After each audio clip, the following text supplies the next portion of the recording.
ముప్పును ఈ ముప్పు నుంచి ప్రజల్ని కాపాడడానికి 1908లో దాదాపుగా 115 సంవత్సరాల క్రితం ఈ నగరం యొక్క ప్రమాదాన్ని నివారించాలి అని చెప్పి ఆనాడు నిజాం పాలకులు నిర్ణయం తీసుకున్నారు. వారు ప్రపంచంలోనే పేరెన్నికగన్న గొప్ప ఇంజనీర్. వారి యొక్క దూరదృష్టితోని ఈ ప్రాంతంలో వికారాబాద్ అడవుల్లో పుట్టిన మూసీ నది నుంచి వచ్చే వరదను నియంత్రించడం ద్వారా ఉస్మాన్ సాగర్, హిమాయత్ సాగర్ ప్రాజెక్టులను నిర్మించి వరదల్ని నియంత్రించడమే కాదు, ఈ నగరానికి తాగునీరును అందించే పెద్ద కార్యక్రమాన్ని ఆనాడు తీసుకున్నారు.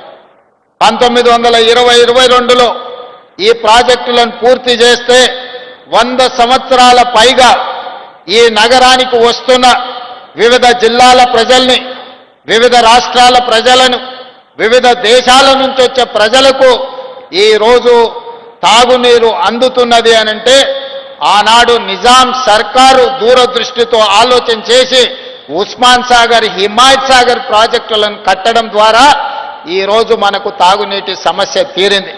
కానీ ప్రతి సంవత్సరం దాదాపుగా 3% ప్రజలు హైదరాబాదు నగరానికి వలస వస్తున్నారు.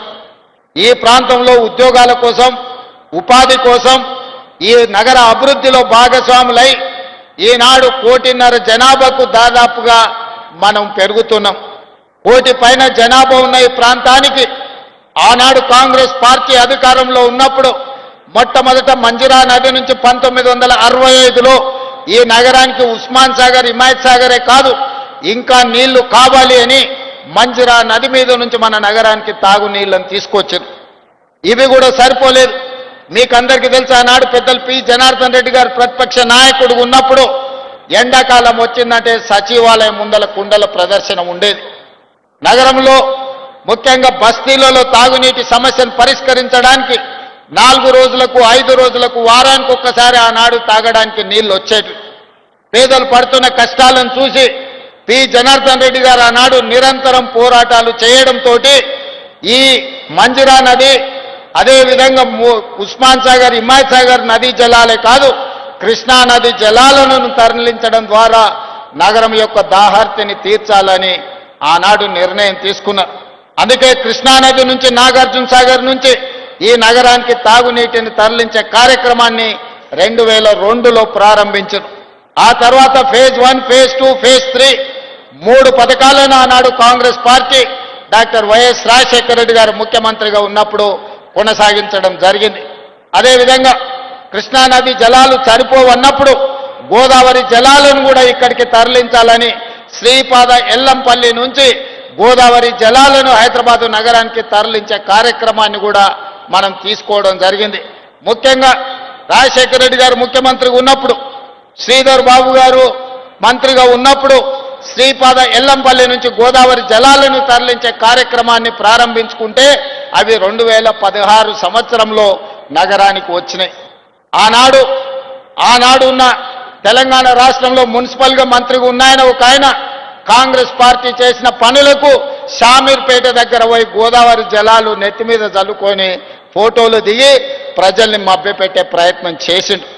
నువ్వు నెత్తి మీద గోదావరి జలాలు చల్లుకున్నంత మాత్రాన నువ్వు చేసిన పాపాలు ఎక్కడికి పోవు అని చెప్పి ఆనాటి మంత్రికి నేను చెప్పదలుచుకున్నా. ఈనాడు చరిత్రను చూడండి. నిజాం సర్కార్ తర్వాత ఈ నగరానికి తాగునీటి సమస్యను తీర్చాలన్న ఆలోచన కాంగ్రెస్ పార్టీ అధికారంలో ఉన్నప్పుడే జరిగింది. అది 1965 కావచ్చు, 1991, 93 కావచ్చు, 2002, 2005, 2008 కావచ్చు. వివిధ సందర్భాలలో అటు మంజిరా నది జలాలు, మూసీ నది జలాలు, ఈసీ నది జలాలు, గోదావరి జలాలు, కృష్ణా జలాలు, ఇలా హైదరాబాదు నగరానికి తాగునీటి జలాలను తరలించింది కాంగ్రెస్ పార్టీ అధికారంలో ఉన్నప్పుడే. ఒక్కసారి మాత్రం తెలుగుదేశం పార్టీ అధికారంలో ఉన్నప్పుడు 2002లో పనులు ప్రారంభించారు. మళ్ళీ తెలంగాణ రాష్ట్రం వచ్చిన 10 సంవత్సరాలలో ఇటు గోదావరి నుంచి కానీ అటు కృష్ణానది నుంచి కానీ ఒక్క చుక్క నీళ్లు తరలించాలన్న ఆలోచన 10 సంవత్సరాల నాటి పాలకులు చెయ్యలేదు. మళ్ళీ ఈనాడు తిరిగి కాంగ్రెస్లకు అధికారంలోకి వచ్చిన తర్వాతనే మళ్ళీ గోదావరి జలాలను తరలించాలి. ఈసారి కేవలం హైదరాబాదు నగర తాగునీటి సమస్యను తీర్చడమే కాదు, నల్గొండ జిల్లాను పట్టి పీడిస్తున్న ఫ్లోరైడ్ సమస్యను పరిష్కరించాలని ఇవాళ కాంగ్రెస్ పార్టీ కంకణం కట్టుకున్నది. ఇవాళ నల్గొండ జిల్లాలో మూసీ నది కాలుష్యం అటు ఇబ్రహీంపట్నం కావచ్చు, లేకపోతే భువనగిరి, అదేవిధంగా మునుగోడు నియోజకవర్గాలు ఆ కిందికి కృష్ణానది వరకు ఈరోజు 350 కిలోమీటర్లు వికారాబాదు మచ్కుందు దగ్గర మొదలై కృష్ణానదిలో కలిసే మూసీ నది నీళ్లు ఈరోజు కాలుష్యానికి మారుపేరుగా మారినాయి. ఈరోజు విషం అయిపోయింది. మూసీ నదిలో ప్రవహించే నీళ్లు ఈరోజు ఎల్బీ నగరు, ఇబ్రహీంపట్నము, అదేవిధంగా భువనగిరి, ఆలేరు, ఇతర ప్రాంతాలలో ఆ నీళ్లు తాగితే అవి విషమై పశువుల ప్రాణాలు తీసుకోవడమే కాదు, మనుషుల ప్రాణాలు కూడా పోతున్నాయి. ఇలా కొత్తగా ఆడపిల్లలకు పెళ్ళైతే పుట్టబోయే బిడ్డలు కూడా అంగవైకల్యంతో పుట్టే పరిస్థితి ఉన్నది. ఇవాళ ఆడబిడ్డలకు పురిటి సమస్యలు వచ్చినాయి.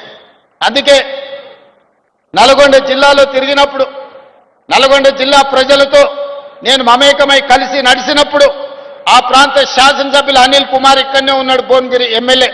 వాళ్ళందరూ అన్న మూసీ నది హైదరాబాదు నగరానికి తాగునీరు ఇవ్వడం కాదు, ఈరోజు మా నల్గొండ జిల్లాకు విషాన్ని ఇస్తుంది, దీని ప్రక్షాళన చెయ్యాలి.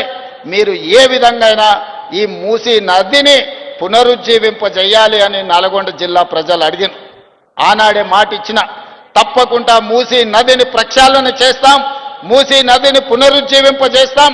హైదరాబాదు నగరాన్ని ఒక సుందరమైన నగరంగా తీర్చిదిద్దడమే కాదు, ఎక్కడ నీళ్లుంటాయో అక్కడ నాగరికత ఉంటుంది, ఎక్కడ నీటి ప్రవాహం ఉంటుందో అక్కడ అభివృద్ధి ఉంటుంది, ఎక్కడ నీటి లభ్యత ఉంటుందో అక్కడ నగరాలు మహానగరాలుగా మారుతాయి. అందుకే ఇవాళ ఎవరు అడ్డం పడ్డా, ఎవరు ఎన్ని అడ్డంకులు సృష్టించినా వాటన్నిటిని ఒకటొకటిగా అధిగమించుకుంటూ సమస్యలు సృష్టించినప్పుడు సమన్వయంతో ముందుకు వెళ్తున్నాం. అందుకే ఇవాళ పోయిన సంవత్సరమే గోదావరి నదీ జలాల ప్రాజెక్టు తీసుకోవాలనుకున్నప్పుడు కొంతమంది కుట్రలు కుతంత్రాలు చేసింది. వాటన్నిటిని అధిగమించి ఇవాళ 7,360 కోట్ల రూపాయలతోని 20 టీఎంసీల నీళ్లను ఇవాళ గోదావరి జలాలను ఇవాళ ఉస్మాన్ సాగర్, హిమాయత్ సాగర్కి నీళ్లు తీసుకొస్తున్నాం. దాదాపుగా ఇందులో 15-16 టీఎంసీలు హైదరాబాదు నగరానికి తాగునీరు అందించే కార్యక్రమం తీసుకుంటాం. మధ్యలో వచ్చిన చెరువులు నింపుకుంటూ వస్తాం. దాదాపుగా 4-5 టీఎంసీలు మూసి ప్రక్షాళనకు వాడి ఈ మూసిని పట్టి పీడిస్తున్న కాలుష్యాన్ని తొలగించి హైదరాబాదు నగరంలో ఉన్న డ్రైనేజ్ వ్యవస్థను మొత్తం మూసిలో కలపకుండా, హైదరాబాదు ఫ్యాక్టరీల యొక్క కాలుష్యాన్ని మూసిలో కలపకుండా ఇవాళ నియంత్రించడం ద్వారా, ఎస్టీపీలు ప్రారంభించడం ద్వారా కాలుష్యాన్ని కూడా నియంత్రించదలుచుకున్నాం. అందుకే ఇవాళ ఈ గొప్ప కార్యక్రమాన్ని తీసుకున్నాం. ఈ గొప్ప కార్యక్రమంతో హైదరాబాదు నగరానికి తాగునీటి సమస్యను పరిష్కరించడమే కాదు, నల్గొండ జిల్లాను పట్టి పీడిస్తున్న ఈ మూసి కాలుష్యం నుంచి నల్గొండ జిల్లాకు విముక్తి కలిగించే బాధ్యత ఈరోజు తీసుకున్నాం. ఒక ఆయన అంటున్నాడు, అయ్యా ఇది కాళేశ్వరం నీళ్ళే కదా అని. ఆయన తాటి చెట్టు లెక్క వెరిగిండు కానీ ఆవగి తాటికాయ అంతా కూడా మోకాళ్ళల్లో ఆయనకు తలకాయ లేదు. కాళేశ్వరం ప్రాజెక్టు కట్టింది మేడిగడ్డ, అన్నారం, సుందిల్లా, అది కుప్పగూలిపోయింది. కాళేశ్వరం కాస్త కూలేశ్వరం అయింది. శ్రీపాద ఎల్లంపల్లి ప్రాజెక్టు పేరే శ్రీపాదరావు గారి పేరు మీద ఉన్నది. అది మీ తాతనో మీ ముత్తాతనో కట్టింది కాదు, శ్రీధర్ బాబు గారు తండ్రి కాంగ్రెస్ పార్టీ కట్టింది శ్రీపాద ఎల్లంపల్లి. ఇవాళ గోదావరి నదీ జలాలు నగరానికి వస్తున్నాయనంటే శ్రీపాద ఎల్లంపల్లె మూలం. అక్కడి నుంచే గోదావరి జలాలను పట్టుకొని హైదరాబాదు నగరానికి మనం ఈరోజు తరలిస్తున్నాం. ఆ సంగతి మర్చిపోయి ఈరోజు మల్లన్న సాగర్ నుంచి అంటున్నాడు. మల్లన్న సాగర్ ఎప్పుడే రాజశేఖర రెడ్డి గారు 2008-9లో ప్రారంభించిన ప్రాజెక్టు కాదా? ఆనాడు మహారాష్ట్ర సరిహద్దులో ఆదిలాబాదులో ప్రారంభించిన తుమ్మిడిహెట్టి ప్రాజెక్టు చేవెళ్ల వరకు తీసుకెళ్లాలని ప్రాణహిత చేవెళ్లను ఆనాడు డాక్టర్ వైఎస్ రాజశేఖర రెడ్డి గారు ప్రారంభించారు. దానికి పెద్దలు కాక వెంకటస్వామి గారి సూచన మేరకు డాక్టర్ బాబా సాహెబ్ అంబేద్కర్ ప్రాణహిత చేవెళ్ల ప్రాజెక్ట్ అని పెట్టుకున్నాం. ఇవాళ కాసుల కక్కుర్తి కోసం ఈరోజు తుమ్మిడిహెట్టి దగ్గర ప్రారంభించాల్సిన ప్రాజెక్టును అక్కడ తలకాయ తొలగించిండ్రు, తీసుకెళ్లి మేడిగడ్డకు తీసుకెళ్ళండి. ఇక్కడ చేవెళ్లను చివరి ఆయకట్టును తొలగించండు. ఇవాళ రంగారెడ్డి జిల్లాకు అన్యాయం జరిగిందంటే ఈనాడు టీఆర్ఎస్ చేసిన అన్యాయం కాదా? ఆనాడు చేవెళ్లలో రాజశేఖర రెడ్డి గారు ప్రారంభించిన ప్రాజెక్టు అటు చేవెళ్ల, వికారాబాద్, తాండూరు, పరిగి వరకు గోదావరి జలాలను అందించడం ద్వారా ఈరోజు ఈ రంగారెడ్డి జిల్లాలో గోదావరి జలాలతోని వ్యవసాయానికి అందించాలని ఆనాడు డాక్టర్ వైఎస్ రాజశేఖర రెడ్డి గారు ఉన్నప్పుడు కాంగ్రెస్ పార్టీ చేసిన ప్రణాళిక కాదా? ఇవాళ కూడా చూడండి, చేవెళ్ల చౌరస్తలో అక్కడ పెద్ద శిలాఫలకం డాక్టర్ రాజశేఖర రెడ్డి గారు వేసిన శిలాఫలకం లేదా? ఆనాడు కాంగ్రెస్ పార్టీలో మంత్రులుగా ఉన్నవాళ్ళు ఇవాళ బీఆర్ఎస్ పార్టీలు ఉన్నారు. వాళ్ళని గుండె మీద చేసుకొని చెప్పమని నేను అడుగుతున్నా. ఎవరు ప్రాణహిత చేవెళ్లకు నీళ్లు తేవాలని ప్రయత్నం చేసిండ్రు? ఎవరు ముఖ్యమంత్రిగా ఉండే రంగారెడ్డి జిల్లాకు, చేవెళ్లకు, వికారాబాద్